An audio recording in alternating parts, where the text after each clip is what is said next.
Esiste un animale che, pur essendo un mammifero di terra, fin dall'antichità ha solcato i mari ed è stato compagno dei marinai e delle loro navi. Il gatto. Fin dall'epoca degli Egizi è tradizione dei marinai imbarcare anche dei gatti di bordo, sia per la loro efficienza nel tenere a bada le infestazioni da parte dei topi, sia perché si credeva che la loro presenza portasse fortuna. Inoltre erano ben voluti dai marinai per la compagnia che essi tenevano nei momenti di nostalgia.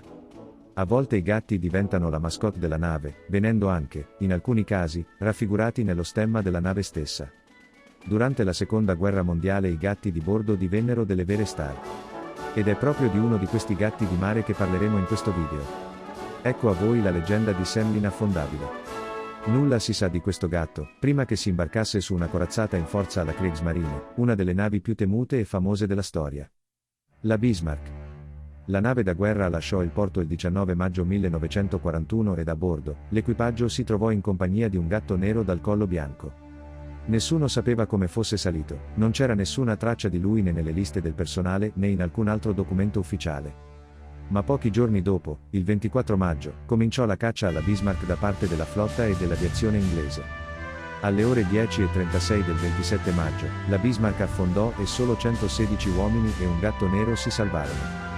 Fu uno dei marinai del cacciatorpediniere britannico HMS Cossack, a vedere, tra i resti ed i corpi della Bismarck, un gatto che galleggiava su una tavola di legno. Il marinaio lo prese a bordo, dove fu il benvenuto, e gli diede il nome di Oscar, che nel codice dei segnali internazionali significa uomo in mare.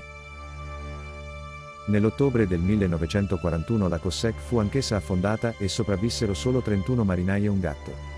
Il cacciatorpediniere HMS Legion prestò soccorso ai superstiti ed i marinai presero a bordo Oscar che, di nuovo, galleggiava su di un pezzo di legno in mare. Fu da quel momento che il gatto venne cominciato a chiamare l'inaffondabile Sam. Quando la Legion attraccò in porto, Oscar venne arruolato come cacciatore di topi nella HMS Ark Royal, la portaerei che aveva partecipato all'affondamento della Bismarck stessa. Ma anch'essa, il 13 novembre 1941, fu colpita e l'equipaggio fatto evacuare. Oscar si salvò nuovamente e fu trovato aggrappato ai resti di un'ala.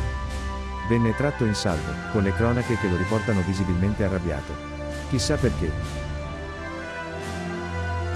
Tornato a terra, il Mitchell, nuovamente arruolato, venne assegnato ad un'altra nave, ma il comandante a cui era destinato si rifiutò di accoglierlo a bordo poiché, se il gatto sembrava essere molto fortunato, le navi su cui si è imbarcato subivano un destino opposto.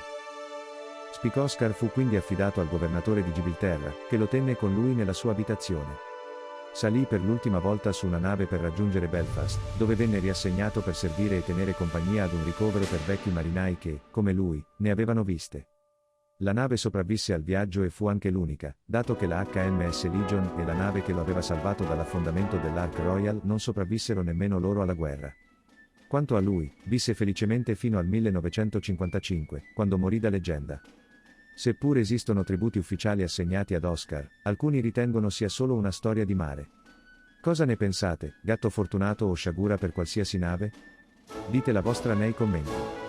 Se il video ti è piaciuto, puoi iscriverti e attivare la campanellina, per essere sempre aggiornato sui nuovi video. Al prossimo video!